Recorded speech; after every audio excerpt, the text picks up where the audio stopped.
महाराज कहते ने उसकी दुनिया चो जो परमात्मा है समा भी नहीं है, वक्त नहीं है। और किधरे ऐसा ना समझ लो कि वह कल्पना मात्र है, नहीं, मूर्त अकाल मूर्त मूर्तिमान है, उसका वजूद है, उसकी हस्ती है। तो जे मूर्तिमान है तो इस मूर्ति को फिर किसी ने घड़िया होगा, बनाया होगा।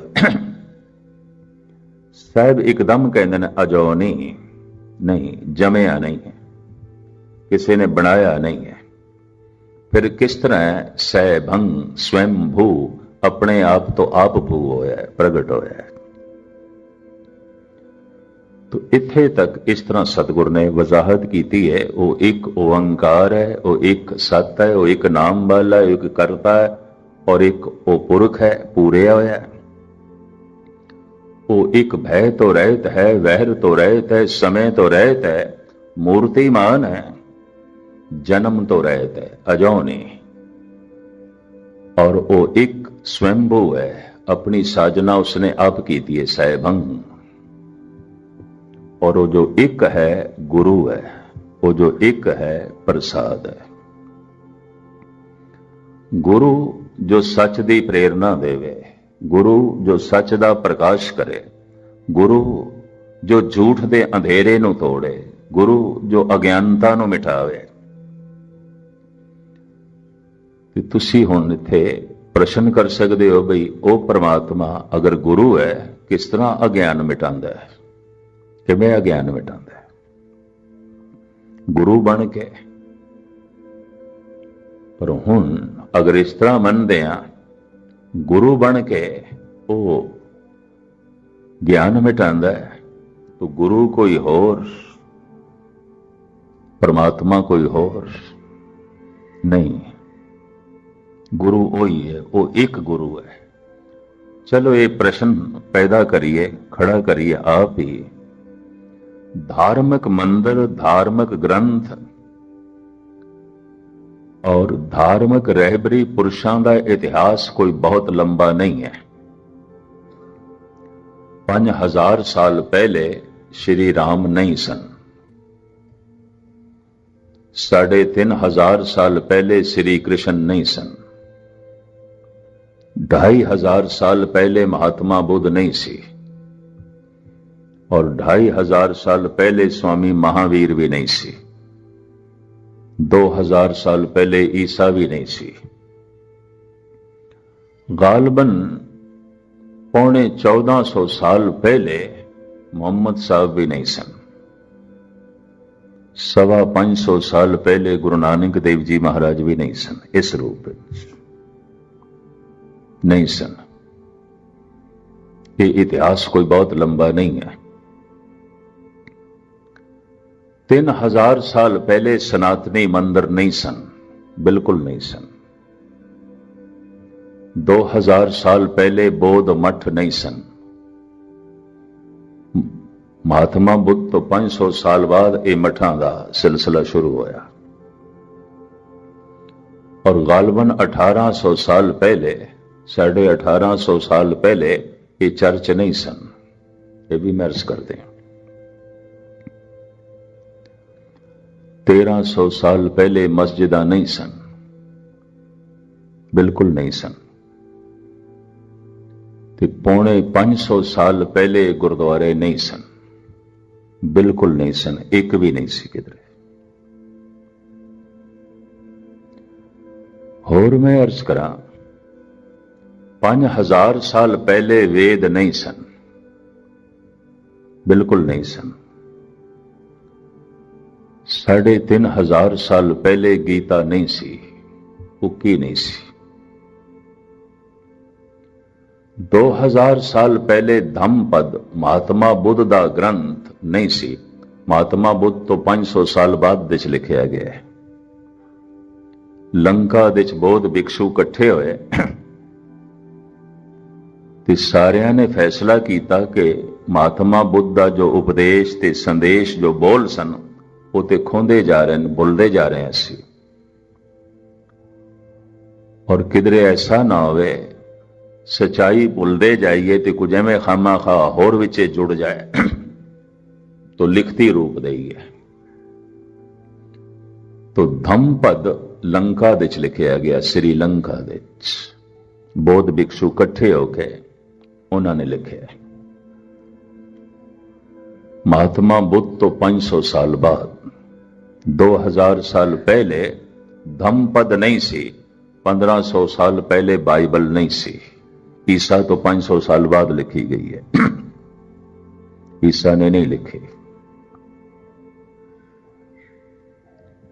और इसी तरीके दे नाल गालबन 1300 साल पहले कुरान शरीफ नहीं सी, उकी नहीं सी।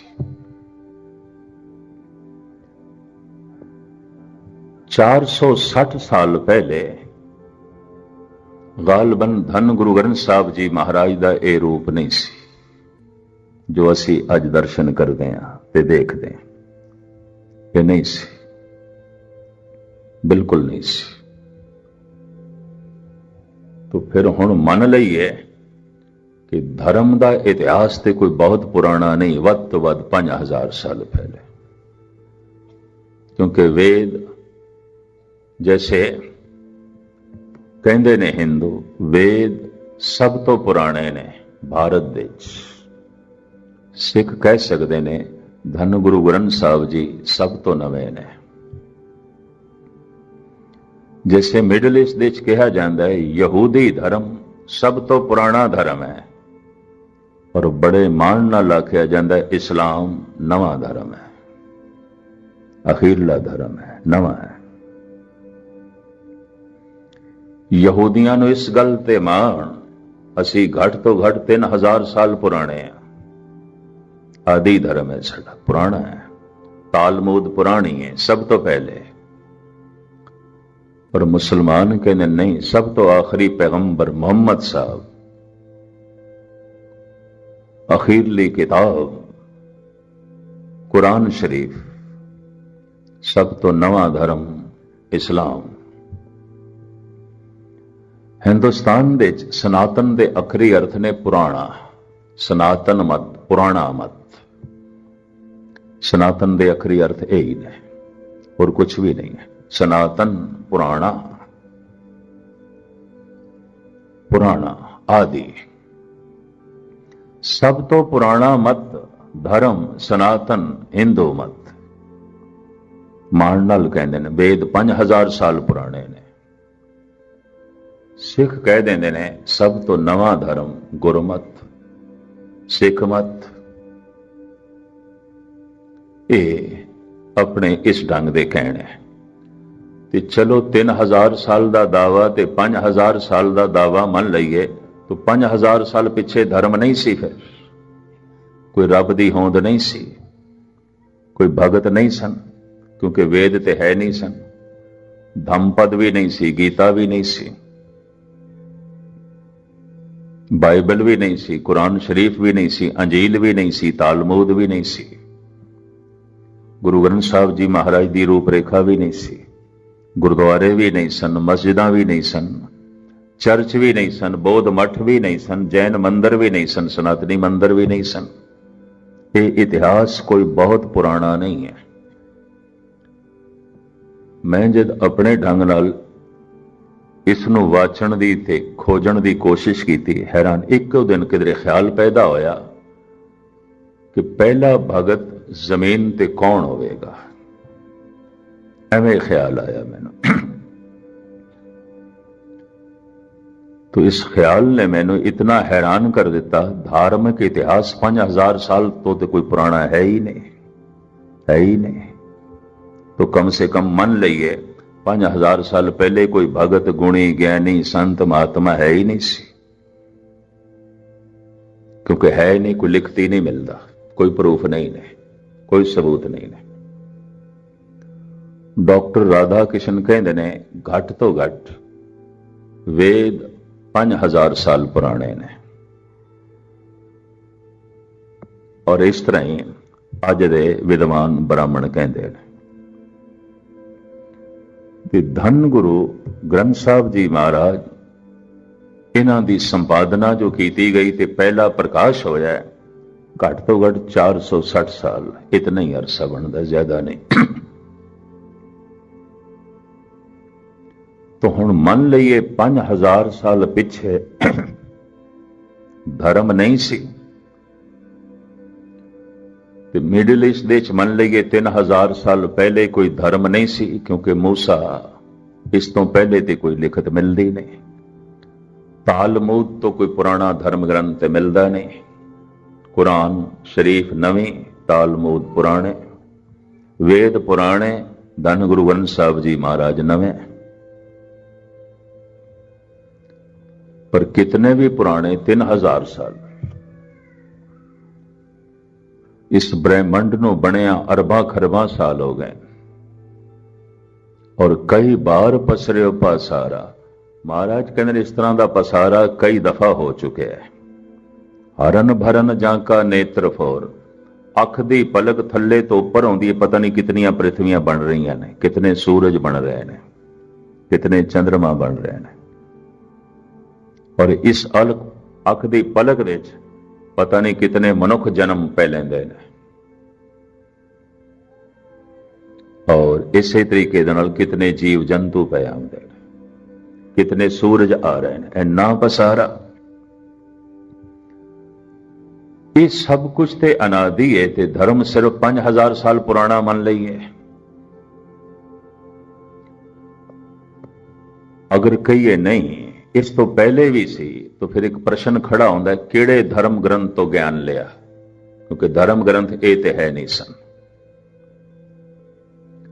किस मंदिर विच बैठ के उसने सत्संग किया, क्योंकि मंदिर मस्जिद चर्च गुरुद्वारे ते है नहीं सन। किस अवतारी पुरुष नाल जुड़ के उसने परमात्मा का सबक लिया, क्योंकि ये तो है ही नहीं सन। मैं फिर दोहरा दें, 5000 साल पहले श्री राम नहीं सन, 3500 साल पहले श्री कृष्ण नहीं सी, 2500 साल पहले महात्मा बुद्ध ते स्वामी महावीर नहीं सन, अंदाजन 2000 साल 1996 चल रहा है, 2000 साल पहले ईसा नहीं सी। और इसी तरीके दे नाल गालबन 1450 साल पहले मोहम्मद साहब नहीं सन, 550 साल पहले गुरु नानक नहीं सन। ये तो इतिहास है, ये तो सारा इतिहास साढ़े सामने। तो धर्म दा रब्बी रस दा इतिहास वध तो वध 5000 साल दे दायरे च मन लईए, इस तो पिछे नहीं, क्योंकि इस तो पिछे धर्म दी ए रूप रेखा ते है ही कोई नहीं। ना गीता है, ना वेद ने, ना मंदिर ने, ना मस्जिदा ने, कुछ भी नहीं है। इसका जवाब धन गुरु नानक ने बड़े गजब का दिता है, मैं थोड़े सामने रखा। अगर ये सब कुछ नहीं सी ते मन लईए, फिर भी धार्मिक लोग है सन। वेदां तो पहले प्रहलाद होया है, ये भी मैं अर्ज करा सतयुग दे च होया है। राम तो पहले होया है, कृष्ण तो पहले होया है। धर्म ग्रंथां तो, धार्मिक मंदिरां तो और इन्हां अवतारी पुरुषां तो अगर पहले धर्म सी, तो प्रेरणा कित्थों लई? धर्म दी कित्थों प्रेरणा लई? शिक्षा कित्थों लई? ज्ञान कित्थों लिया? इनू गुरु नानक देव जी महाराज इंज बयान करते हैं, नानक सच दातार शनाखत कुदरती। हे सच्चे, हे दयालु, मैं तेरी शनाख्त तेरी कुदरत दे चों कीती है। कुदरत ने जर्रे जर्रे दा ऐ कादर तेरा संदेश देता है। कुदरत दे एक एक कण ने तेरी खबर देती है। कुदरत दे एक एक हिस्से ने तेरी तरफ मैनू प्रेरिया है। कुदरत नानक सच दातार शनाखत, शनाखत कहते हैं पहचान। ऐ खुदा मैं तेरी पहचान की थी, मैं तेनू समझ गया, मैं तेनू जान लिया। किस तरह जानिया? किड़े गुरु कोल जानिया? किस धर्म ग्रंथ तो पढ़िया? ਕਿਹੜੇ ਮੰਦਰ ਦੇ ਜਾ ਕੇ ਸਤਸੰਗ ਕੀਤਾ। ਨਾਨਕ ਸੱਚ ਦਾ ਆਧਾਰ ਸ਼ਨਾਖਤ ਕੁਦਰਤੀ। ਏ ਕਾਦਰ, ਕੁਦਰਤ ਦੇ ਪੱਤੇ ਪੱਤੇ ਦੇ ਵਿੱਚ ਮੈਂ ਤੇਰਾ ਗਿਆਨ ਪੜਿਆ। ਕੁਦਰਤ ਦੇ ਜ਼ਰਰੇ ਜ਼ਰਰੇ ਚੋਂ ਮੈਨੂੰ ਤੇਰੀ ਪ੍ਰੇਰਨਾ ਮਿਲੀ। ਕੁਦਰਤ ਨੇ ਹਰ ਅੰਗ ਦੇ ਚੋਂ ਤੇਰੇ ਗੀਤ ਸੁਣਾਏ ਮੈਨੂੰ। ਮੈਂ ਤੇ ਕੁਰਬਾਨ ਜਾਣਾ ਇਸ ਕੁਦਰਤ ਤੋਂ। ਬਲਹਾਰੀ ਕੁਦਰਤ ਵਸਿਆ, ਤੇਰਾ ਅੰਤ ਨਾ ਜਾਏ ਲਖਿਆ। ਮੈਂ ਸਦਕੇ ਹਾਂ ਇਸ ਕੁਦਰਤ ਤੋਂ। ਭਾਈ ਸਾਹਿਬ ਭਾਈ ਵੀਰ ਸਿੰਘ ਜੀ ਦੀ ਇੱਕ ਨਜ਼ਮ ਮੈਂ ਤੁਹਾਡੇ ਸਾਹਮਣੇ ਰੱਖਾਂ। ਪੰਜਾਬੀ ਦੇ ਮਹਾਨ ਸ਼ਾਇਰ ਔਰ ਅਨੁਭਵੀ ਰੱਬੀ ਸ਼ਾਇਰ ਪਹਿਲਗਾਮ ਦੇ ਚ ਬੈਠੇ ਸਨ, ਤੇ ਜਿਨ੍ਹਾਂ ਨੇ ਕਿਧਰੇ ਪਹਿਲਗਾਮ ਦੇਖਿਆ, ਕਸ਼ਮੀਰ ਦਾ ਸਭ ਤੋਂ ਖੂਬਸੂਰਤ ਖਿੱਤਾ, ਦੋ ਦਰਿਆ ਉੱਥੇ ਆ ਕੇ ਮਿਲਦੇ ਨੇ। ਚੂੰਕਿ ਢਲਾਨ ਦੇ ਚ ਆਉਂਦੇ ਨੇ ਦਰਿਆ, ਤੋਂ ਬੜੀ ਰਵਾਨੀ ਹੈ, ਬੜੀ ਤੇਜ਼ੀ, ਆਵਾਜ਼ ਬੜੀ, ਇਤਨਾ ਸ਼ੋਰ ਹੈ ਕਿ ਦੋ ਬੰਦੇ ਕੋਲ ਖੜੇ ਹੋ ਕੇ ਗੱਲ ਕਰਨ ਪੱਲੇ ਕੁਝ ਨਹੀਂ ਪੈਂਦਾ, ਇਤਨਾ ਸ਼ੋਰ ਹੈ ਉਹਨਾਂ ਦੋ ਦਰਿਆਵਾਂ ਦਾ। ਦਾਸ ਨੇ 2-3 ਕਿਤਾਬਾਂ ਉੱਥੇ ਹੀ ਕੰਢੇ ਤੇ ਬੈਠ ਕੇ ਲਿਖੀਆਂ ਨੇ। ਮੈਂ ਹਰ ਸਾਲ ਮਹੀਨਾ 2 ਮਹੀਨੇ ਲਈ ਜਾਂਦਾ ਸੀ, ਉਦੋਂ ਹਾਲਾਤ ਬਹੁਤ ਅੱਛੇ ਸਨ। ਭਾਈ ਸਾਹਿਬ ਭਾਈ ਵੀਰ ਸਿੰਘ ਜੀ ਵੀ ਜੂਨ ਜੁਲਾਈ ਦੇ ਵਿੱਚ ਅਕਸਰ ਉੱਥੇ ਚਲੇ ਜਾਂਦੇ ਸਨ। ਬੈਠਿਆਂ ਬੈਠਿਆਂ ਉਸ ਦਰਿਆ ਨੂੰ ਆਪ ਦੇ ਅੰਦਰੋਂ ਇੱਕ ਨਜ਼ਮ ਫੁਰੀ ਹੈ। ਵਹਿੰਦਾ ਵਗਦਾ ਪਾਣੀ ਤੱਕ ਕੇ ਦਿਲ ਮੇਰਾ ਵਗ ਟੁਰਿਆ।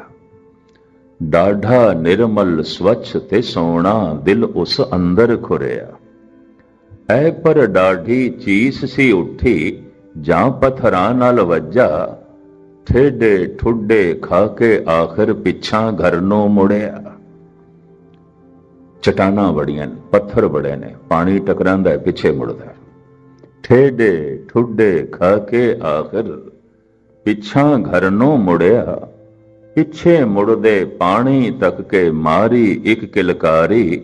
ਠੋਕਰਾਂ ਬਾਜ ਨਾ ਮੰਜ਼ਿਲ ਮਿਲਦੀ, ਦੁੱਖਾਂ ਬਾਜ ਨਾ ਯਾਰੀ। ਬਿਨਾਂ ਵਿਛੋੜੇ ਦੀ ਪੀੜਾ ਤੋਂ ਮਿਲਾਪ ਕਿੱਥੇ, ਬਿਨਾਂ ਠੋਕਰਾਂ ਤੋਂ ਮੰਜ਼ਿਲ ਕਿੱਥੇ।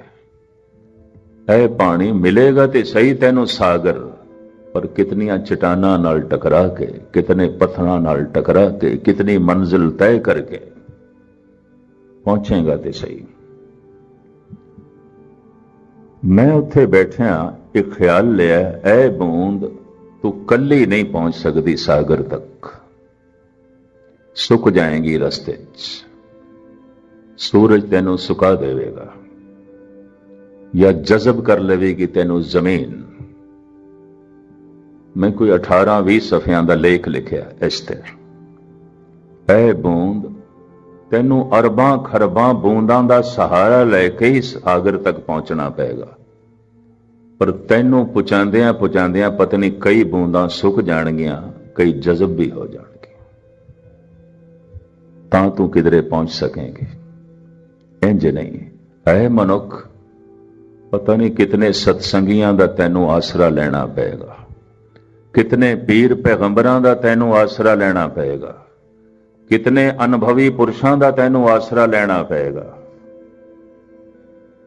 ਫਿਰ ਤੂੰ ਕਿਧਰੇ ਰੱਬ ਦੇ ਰਸਤੇ ਤੇ ਚੱਲ ਸਕੇਗਾ। ਔਰ ਤੈਨੂੰ ਪਹੁੰਚਾਉਂਦਿਆਂ ਪਹੁੰਚਾਉਂਦਿਆਂ ਰਸਤੇ 'ਚ ਕਈ ਅਧੂ ਰਹਿ ਵੀ ਜਾਣਗੇ, ਕਿਧਰੇ ਗਮਾਂ ਕਰਕੇ ਸੁੱਕ ਜਾਣਗੇ, ਕਿਧਰੇ ਪਦਾਰਥਾਂ ਕਰਕੇ ਜਜ਼ਬ ਹੋ ਜਾਣਗੇ। ਬੂੰਦ ਜਜ਼ਬ ਹੋ ਗਈ, ਜ਼ਮੀਨ ਦੇ 'ਚ ਨਹੀਂ ਚੱਲ ਸਕੀ। ਬੂੰਦ ਨੂੰ ਸੁਕਾ ਦਿੱਤਾ ਹੈ ਸੂਰਜ ਦੀਆਂ ਕਿਰਨਾਂ ਨੇ, ਨਹੀਂ ਪਹੁੰਚ ਸਕੀ ਸਾਗਰ ਤੱਕ। ਦੁੱਖ ਮਨੁੱਖ ਨੂੰ ਸੁਕਾ ਕੇ ਰੱਖ ਦਿੰਦੇ ਨੇ। ਦੁਖੀ ਹਿਰਦਾ, ਪੀੜਤ ਹਿਰਦਾ ਕਿਵੇਂ ਜਪਜੀ ਪੜੇਗਾ? ਉਹ ਜਪਜੀ ਪੜਦਿਆਂ ਵੀ ਉਹਨੂੰ ਆਪਣੇ ਦੁੱਖ ਯਾਦ ਆਣਗੇ, ਗੁਰੂ ਨਹੀਂ ਯਾਦ ਆ ਸਕਦਾ। ਇਹ ਦਰਦ ਦੇ ਚ ਗਰਸਿਆ ਹੋਇਆ ਮਨੁੱਖ, ਇਹ ਪੀੜਾ ਦੇ ਚ ਤੜਪਦਾ ਹੋਇਆ ਮਨੁੱਖ ਕਿਵੇਂ ਵਾਹਿਗੁਰੂ ਵਾਹਿਗੁਰੂ ਕਰੇਗਾ? ਇਹ ਵਾਹਿਗੁਰੂ ਵਾਹਿਗੁਰੂ ਕਰਦਿਆਂ ਹੋਇਆਂ ਵੀ ਆਪਣੀ ਪੀੜਾ ਨੂੰ ਯਾਦ ਕਰੇਗਾ, ਦੁੱਖ ਤੇ ਸੁਕਾ ਕੇ ਰੱਖ ਦੇਗਾ। ते पदार्थ जज़ब कर देंगे। इतना धन, इतनी संपदा, इतनी ऐशो इशरत जज़ब हो गया, ये नहीं चलन देंगे। कुछ बूंदा सुक जांदियां, जमीन जज़ब कर लेंदी है। सूरज दियां किरनां सुका देंदियां ने और कुछ जज़ब हो जांदियां ने धरती दे। कुछ एक नूं पदार्थ अपने विच जज़ब कर लेंदे ने, परमात्मा तक नहीं पहुंचते। कुछ एक नूं गम सुका के रख देंदे ने, पीड़ा दर्द सुका के रख देंदे, नहीं पहुंच सकते। अगर कोई नहीं पहुंचया तो ये दो ही कारण होणगे, तीसरा ते नहीं। कोई सुखां दे विच ऐसा जज़ब होया है, रह गया है। किसी नूं गमां ने ऐसा सुकाया है, रह गया। एक बूंद अरबां खरबां बूंदां दे सहारे ते ही रवानी रख सकती है, वंजा जमीन ते नहीं चल सकती। कल्ली बूंद किस तरह चलेगी? जमीन ही जज़ब कर लेगी, सूरज दी किरण ही जज़ब कर लेगी। ऐ मनुख, कल्लियां ये वाट तेरे कोल नहीं तय होनी, बड़ी लंबी वाट। वाट हमारी खरी उडेणी, खन्नियों की बहुत पीणी। ये बारीक रस्ता ते बिखम रस्ता नहीं तेरे कोल तय होना।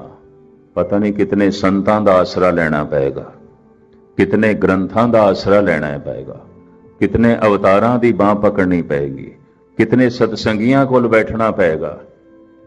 पता नहीं किधरे किधरे तैनूं कितने आसरे लभने पैणगे, और तैनूं आसरा देंदियां देंदियां पता नहीं कितने बेआसरे हो जाणगे, रह जाणगे। ये भी मैं अर्ज करदे हां, कितने उपदेशक ने किथे सारे पहुंचते ने, कितने सत्संगी ने जिन्हां तो लोकी प्रेरणा लेंदे ने, तो कोई सारे थोड़ी पहुंचते ने, रह जाते हैं। पर एक दूजे तो सारे ही प्रेरणा लेंदे ने। एक दो तीन सारियां बूंदा आपस दे सहयोग बना के चलदियां ने। अगर एक पहुंची सागर तक तो बाकियां दे सहयोग नाल उंज नहीं पहुंच सकती। कल्ली बूंद दे च समर्था ही नहीं है। अगर एक कुदरत ना आउंदी तो कादर किस तरह चेते आउंदा? गुरु नानक कहंदे ने, कुदरत मेरा गुरु बलहारी, कुदरत वसिया तेरा अंत ना जाए लखिया। कुदरत ने दे जर्रे जर्रे ने मैनू तेरा दरस दिता है, तेरा उपदेश दिता है, तेरा ज्ञान दिता है, तेरी प्रेरणा दी है। करते कुदरती मुश्ताक। कबीर भी इसे ही सोचनी का बंदा है, क्योंकि ब्राह्मण लोग मंदिरां दे इस नूं आण नहीं देंदे सन। शूदर सी, 5000 साल तक मंदिरां दे दरवाजे शूदरां लई बंद रहे ने, ते विद्यालयां दे दरवाजे भी बंद, पढ़ नहीं सकदा सी। तो यह मनुख हुण कित्थों प्रेरणा लवे? बड़ी तीक्ष्ण बुद्धि दा मालक। कुदरत करके वसिया सोए, वक्त विचारे सुबंदा होए। मनुख वो है जो काल दा चिंतन करे। जैसे काल दा चिंतन करेगा, काल दे चिंतन दे चों अकाल दा चिंतन। जिसनों अपना अंत नहीं दिखाई देता, उसनों बेअंत नहीं दिखाई दे सकता। इस वास्ते गुरु नानक ने भी शर्त लाई, पहले अपना काल वेख, फिर तेनों अकाल दे दर्शन होणगे। पहले अपनी मौत कबूल कर, रब तू बाद दे च ही कबूल कर सकेगा, उंज नहीं। अंत तो बाद बेअंत, पहला मरण कबूल। जीवन की छड़ास, 80 साल दे बुढ़े जन्मदिन पे मनांदे ने, कौन मरण दिन मनांदा है? ये मैं देखिया और शर्म नाल मेरा सिर झुक जाता। उत्थे हद हो गई, 80 साल का बुढ़ा जन्मदिन मना रहा है। ये मरण दिन कदों मनावेगा? किस दिन मनाएगा?